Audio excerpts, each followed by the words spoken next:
C'est alors que nous faisons la connaissance d'un prisonnier véritablement exceptionnel, Ray Brislin, prêt à nous révéler ses dons hors du commun. Un autre détenu s'approche de Ray pour lui chuchoter une mise en garde des plus sinistres concernant un individu extrêmement dangereux nommé Jax. Il lui apprend que ce Jax est fermement résolu à provoquer un affrontement avec Ray, générant une situation d'un péril immense. Le jour suivant, conformément à ses prédictions, Jax déclenche une agression d'une violence féroce contre Ray avec une arme improvisée. Toutefois, dans un éclair de génie et avec une maîtrise époustouflante, Ray le neutralise en un instant et sort vainqueur de l'altercation avec une aisance déconcertante. Cette agitation spectaculaire attire évidemment l'attention des surveillants qui accourent pour intervenir. Par conséquent, il transfère Ray à l'unité de haute sécurité, un secteur hautement protégé destiné aux captifs les plus imprévisibles. Vous comprenez, tout cela faisait partie de son brillant stratagème depuis le départ. Ray se retrouve enfermé dans une cellule exiguë et sans fenêtre, meublée uniquement de toilettes et d'une caméra de surveillance. Le seul objet personnel qui lui soit concédé est une simple Bible. Sans attendre un seul instant, le particulièrement astucieux Ray commence à élaborer sa manœuvre d'évasion. Il a déjà effectué une analyse complète de la structure du pénitencier. Il a repéré une faille critique. Le quartier de haute sécurité est situé juste à côté de la caserne des pompiers. En écoutant attentivement les conversations des gardes, il mémorise leurs emplois du temps. Il s'assure que le quartier d'isolement est en sous-effectif, ce qui représente un avantage considérable pour lui. Pendant plusieurs jours, Ray scrute méticuleusement les habitudes des gardiens avec une exactitude remarquable. Il remarque qu'ils sortent systématiquement pour une pause cigarette qui dure exactement 7 minutes. Grâce à ce renseignement essentiel, il détermine le moment et la méthode parfaite pour son évasion. Désormais, le dernier obstacle est de percer le code d'accès de la porte de sa cellule de haute sécurité. Pour y parvenir, il réalise un acte de pur génie en décollant une fine pellicule de polyéthylène de sa brique de lait. Alors qu'il est escorté pour une promenade, il place discrètement cette feuille de plastique sur le clavier numérique. Par la suite, en examinant les empreintes digitales laissées par le surveillant, il parvient à déduire les chiffres exacts du code d'accès. Une fois les chiffres potentiels connus, décrypter la séquence devient bien plus aisé. Entre-temps, Ray a également trouvé une voie secrète pour communiquer avec son équipe à l'extérieur. Il incorpore un message codé dans une lettre, leur donnant pour instruction de créer une diversion. La diversion est programmée pour précisément 4 heures de l'après-midi le jour de sa fuite. Il confectionne également de petites boulettes de papier hygiénique imbibées de savon liquide pour son plan. Enfin, le jour J de l'évasion arrive. À son retour de promenade, Ray bloque secrètement le mécanisme de la porte avec le papier toilette collant. Cette ruse habile empêche la porte de se verrouiller complètement. À l'instant même où les gardiens partent pour leur pause cigarette, il entre le bon code et se faufile hors de sa cellule. Il se déplace avec une célérité fulgurante, naviguant à travers un conduit d'aération qui mène directement à la caserne des pompiers non surveillés. Là, il enfile promptement un uniforme de pompier, finalisant son déguisement.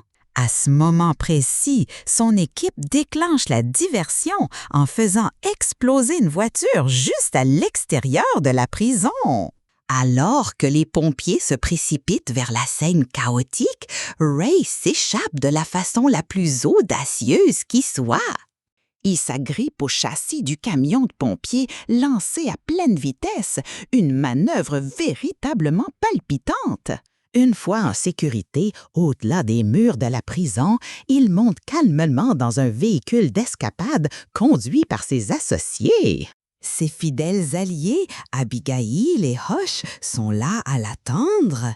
Il le transporte sur une courte distance et le dépose près d'une cabine téléphonique. Toujours vêtu de son uniforme de prisonnier, Ray s'approche avec assurance de la cabine pour passer un appel crucial. Une voiture de police de passage le repère et bientôt d'autres policiers convergent, l'encerclant, armes au poing.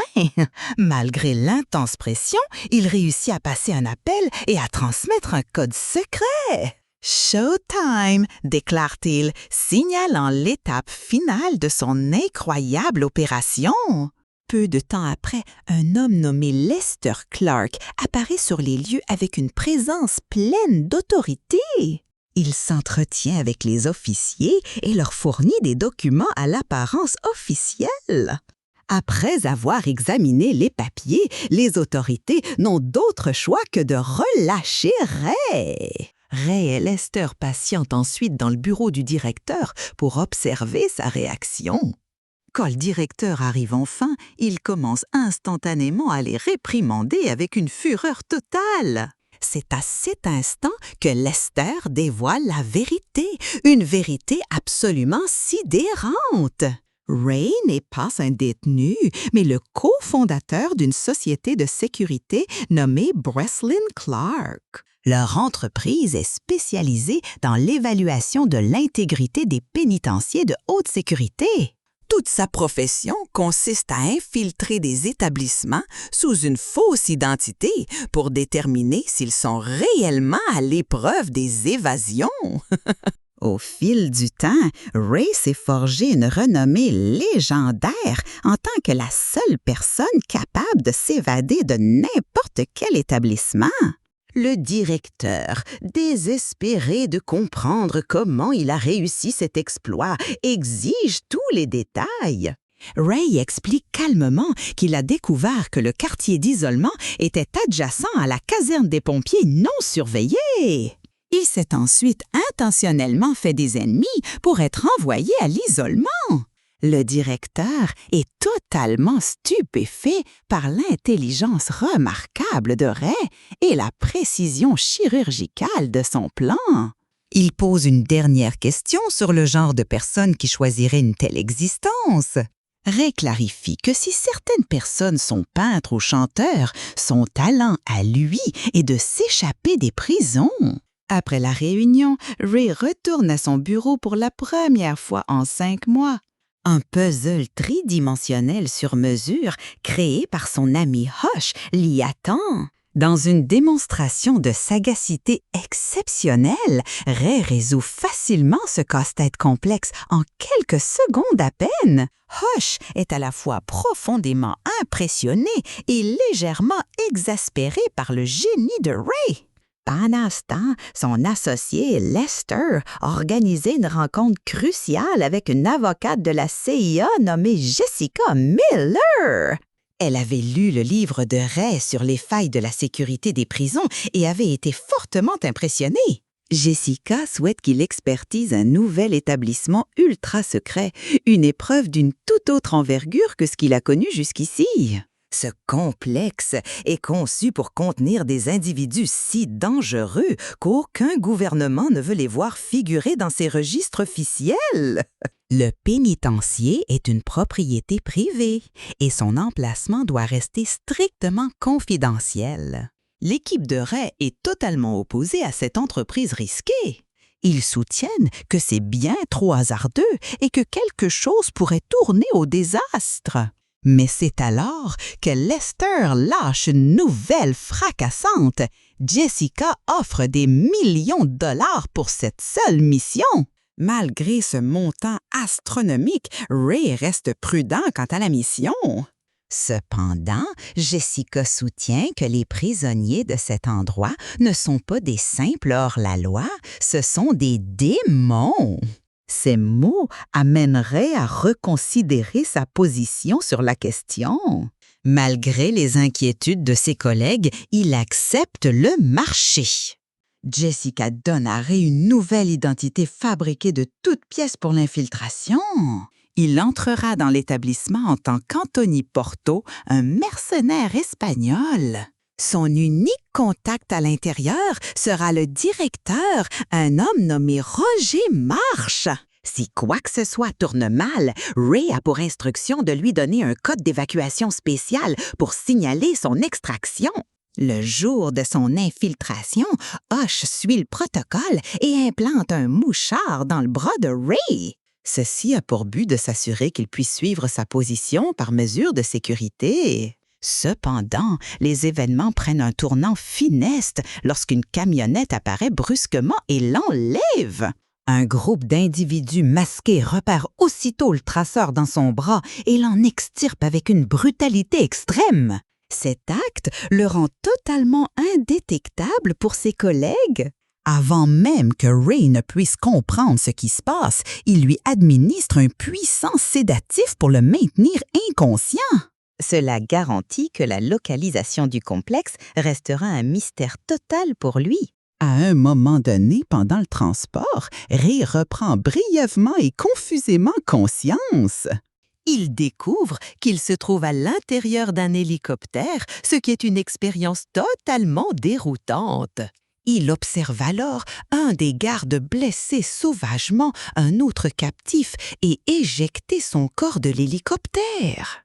Avant que Ray ne puisse réaliser l'événement, les surveillants voient qu'il est réveillé.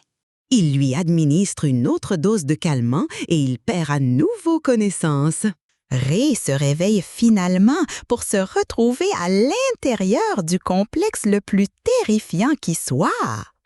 Il est dans une cellule transparente surélevée sur une plateforme visible de tous.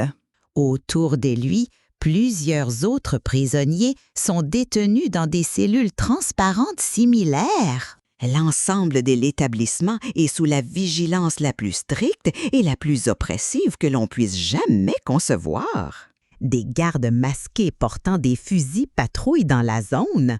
Des caméras mobiles surveillent les moindres mouvements des détenus. Peu après, Ray est escorté pour rencontrer le directeur de l'établissement, un homme glacial et redoutable nommé Hobbs. Ceci est déconcertant pour Ray, car on lui avait dit que le nom du directeur était Roger Marsh. Ceci est déconcertant pour Ray, car on lui avait dit que le nom du directeur était Roger Marsh. Son profond sentiment d'inquiétude grandit alors qu'il se souvient de l'homicide effroyable dont il a été témoin dans l'hélicoptère. Hobbs, mécontent de cette information, le congédie et se prépare à partir. Dans une ultime tentative, Ray l'interpelle et récite le code d'extraction secret. Ce code est censé garantir sa libération en cas d'urgence. Cependant, Hobbs se contente de se moquer de lui, anéantissant tout son espoir. Le directeur déclare froidement que Ray n'est qu'un captif de plus, incarcéré pour l'éternité. Pendant ce temps, Abigail et Hush tentent de trouver la localisation de Ray, mais leur recherche s'avère extrêmement difficile. De retour dans le complexe, les prisonniers reçoivent l'ordre de se rendre dans la zone Babylone, leur équivalent d'une cour de promenade. Un détenu à proximité remarque quand le directeur appellerait Porthos, semblant reconnaître ce nom. Et en se rendant dans la cour, Ray observe des gardiens frapper brutalement des captifs en toute impunité. Il réalise que ces officiers ont le pouvoir absolu de briser le moral des prisonniers. Peu de temps après, un groupe d'hommes s'approche de Ray cherchant l'affrontement. Ray décline poliment leur comité d'accueil en brisant rapidement un de leurs doigts. Avant que la situation ne puisse s'envenimer, le prisonnier qui a entendu son nom intervient avec son propre groupe. Son nom est Émile Rothmayer et c'est un individu vraiment fascinant. Émile essaie de se lier d'amitié avec Ray, mais ce dernier n'a aucun intérêt à se faire des alliés. Émile continue, révélant qu'il a autrefois travaillé pour la sécurité d'un personnage nommé Mannheim. Il dépeint Mannheim comme un génie qui prend aux riches pour donner aux nécessiteux. Cependant, Ray reste complètement distant, ne montrant aucun intérêt pour cette conversation. Dans son bureau, le directeur Hobbs réprimande son officier pour la mort du détenu dans l'hélicoptère. Il informe froidement l'officier que le coût du captif sera déduit de son salaire. Voilà un rappel glaçant que ce lieu fonctionne purement comme une corporation froide et dénuée de toute humanité. De retour à l'intérieur, Ray commence à analyser les gardiens et le pénitencier à la recherche de la moindre vulnérabilité. Émile poursuit ses efforts déterminés pour gagner la confiance de Ray. Il lui propose même son aide, se présentant comme l'homme des services. Ray commence à comprendre la vérité sur cet endroit. Ce n'est pas une prison ordinaire, c'est un centre de torture clandestin pour les ennemis des nantis. Résolu à en savoir plus, Ray a l'intention d'investiguer la zone d'isolement. Pour ce faire, il doit se faire envoyer au cachot, ce qui est une manœuvre des plus périlleuses. Il sollicite l'aide d'Émile et celui-ci l'assiste volontiers en frappant Ray en plein visage. Tous deux s'engagent dans un affrontement théâtral et orchestré qui captive l'attention de l'ensemble du pénitencier. Observant sur les moniteurs de sécurité, le directeur Hobbs est clairement amusé par ce déchaînement de violence. Comme prévu, Ray et Émile sont envoyés au quartier d'isolement, une petite chambre de torture. La pièce fonctionne comme une fournaise ardente avec des températures d'une chaleur insoutenable. Des lumières halogènes intenses les éclairent d'en haut, conçues pour désorienter et déshydrater. Après une journée entière de supplice, un médecin de la prison rend visite à Ray. Ray fait appel à la conscience du docteur, s'enquérant de la localisation de l'établissement. Il observe la réticence du médecin, un signe de son conflit intérieur. Un gardien presse le docteur de partir, mais Ray surprend leur échange. Il comprend que ce médecin tourmenté pourrait être la clé de son évasion. Pendant ce temps, Abigail et Hush confrontent Lester avec colère, exigeant de savoir où se trouve Ray. Sous une pression extrême, Lester promet enfin de contacter Jessica pour obtenir des informations. Après être sorti de l'isolement, Ray partage une constatation avec Émile. Il a remarqué que les sols de la chambre sont fixés avec des rivets en acier qui se corrodent, contrairement à l'aluminium, plus sûr. Cela implique que s'il peut d'une manière ou d'une autre extraire les rivets, il pourrait découvrir une issue par le bas. Pour y parvenir, Ray demande à Émile d'obtenir un morceau de métal qu'il pourra utiliser pour faire levier sur les fixations. Émile met un plan en marche pour acquérir ce dont ils ont besoin. Il informe les gardiens qu'il est enfin prêt à fournir des renseignements sur son patron Mannheim. Pendant la réunion, Émile provoque intentionnellement le directeur en dessinant une carte magnifiquement détaillée, mais totalement inutile. Exaspéré par ce manque de respect, Hobbs ordonne à ses hommes de tourmenter cruellement Émile. Suite à cette terrible épreuve, Émile réussit à voler une plaque de drainage en métal, un larcin d'une audace remarquable. Émile fournit à Ray la plaque de drainage et exige de connaître l'intégralité du plan d'évasion en échange. Ray se confie enfin à lui révélant sa profession et le génie de sa stratégie. Il explique qu'en polissant le métal et en l'utilisant pour refléter les lampes chauffantes, il peut faire éclater les rivets. Il est aussi parvenu à une conclusion glaçante. Le directeur s'est servi du propre livre de Ray pour concevoir cette forteresse imprenable.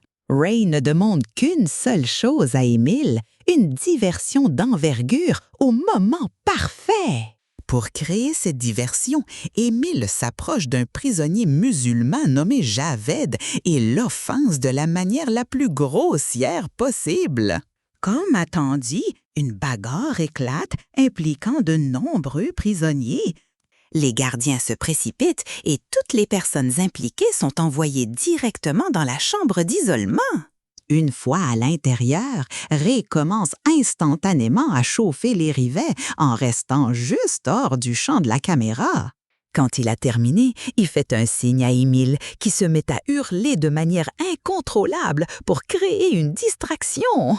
Profitant du moment idéal, Ray obstrue la caméra de sa cellule avec un morceau de pain et pénètre dans le système de ventilation. Cependant, alors qu'il navigue dans les conduits, il brise par inadvertance une vanne, déclenchant une inondation. Quand Ray émerge enfin à l'extérieur, il est accueilli par le spectacle le plus ahurissant de sa vie. Le complexe n'est pas du tout souterrain. Il se situe à l'intérieur d'un immense cargo au beau milieu de l'océan. Comprenant l'ampleur de la manipulation, Ray se retire rapidement à l'intérieur avant d'être vu. Pendant ce temps-là, Abigail et Hush découvrent que le paiement de Ray pour la mission a été gelé, ce qui éveille les soupçons. Hobbs trouve les rivets manquants et au même moment, il reçoit un appel de Lester. Lester révèle la véritable identité de Ray et ordonne à Hobbs de le garder enfermé là-bas en permanence. Il est révélé que Lester est le directeur général de cet établissement et qu'il est à la recherche de Mannheim. Hobbs commence à briser Ray avec une privation de sommeil impitoyable et de brutales corrections. C'est pendant cette période sombre que Ray révèle son passé tragique concernant la perte de sa femme et de son fils. Cette révélation alimente sa détermination non seulement à endurer, mais aussi à punir les hommes qui l'ont trahi. Ray et Émile élaborent un nouveau plan, encore plus audacieux, en commençant par s'assurer l'aide du médecin et déterminer leur position avec un sextant fait maison. Le plan d'évasion est lancé avec un soulèvement coordonné qui trompe le personnel de sécurité. Dans un dernier acte de bravoure, Javed se sacrifie pour donner à Ray et Amy le temps précieux. Après une série de confrontations féroces et une évasion spectaculaire à travers le système de chasse d'eau du navire, Ray est secouru par un hélicoptère. L'ultime et renversant rebondissante est révélée. Émile est en réalité Mannheim, Jessica est sa fille, et ils ont tout orchestré pour le sauver, abandonnant le diabolique Lester à un sort amplement mérité, piégé dans un conteneur.